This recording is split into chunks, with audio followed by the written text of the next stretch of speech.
మిరప చెట్టుకు కాస్తాయి టమాటకాయలో టమాటకాయలో, మిరప చెట్టుకు కాస్తాయి వంకాయలో వంకాయలో అని పాట మార్చి పాడుకోవాలి కావచ్చు ఇప్పటి నుంచి వెళ్ళి. మరి అట్లనే కాసినాయి మిరప చెట్టుకు వంకాయలు టమాటకాయలు.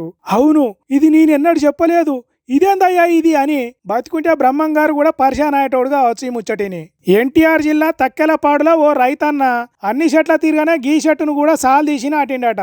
అన్ని చెట్లు పూతలు పూసి మిర్చికాయలు కాస్తే గీ చెట్టు తొండి చేసిందట. నలుగురికి నచ్చింది నాకు అసలే నచ్చదురా అని మహేష్ బాబు పాట ఉన్నట్టు నా రూటే సపరేట్ అన్నట్టు వంకాయలు టమాటాకాయలు కాసిందట.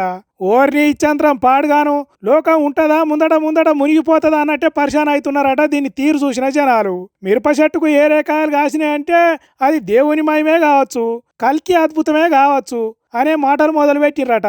ఇంకా ఇప్పటి వరకైతే ఎంటికలు ఇరబూసుకొని సిగమూగుడు, పసుపు కుంకుమలు చల్లి కొబ్బరికాయలు కొట్టుడు, కోళ్ళు గొర్రెలు కోసుడు సురువు కాలేదు ఇప్పటి వరకైతే. ఇక శాస్త్రం చదివిన పెద్ద సార్లు ఎందుకు ఈ చెట్టు ఇట్లా కాసింది అంటుగట్టిన్రా, హైబ్రిడ్ ఇత్తనాలు తయారు చేసేటప్పుడు ఏమైనా గల్తీ అయి కల్తీ జరిగిందా అనేది పరీక్షలు చేస్తున్నారట.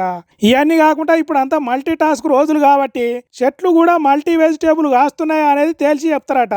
ఇట్లనే అన్ని చెట్లు కాస్తే రైతులు తీరు పంటలు పెట్టుడు కాకుండా ఒక్క తీరు ఇత్తనాలే వేసి రకరకాల పంటలు తీస్తారు కావచ్చు రాబోయే రోజుల్లో. చూడాలే ఎట్లుంటుందో ముందు ముందు మరి.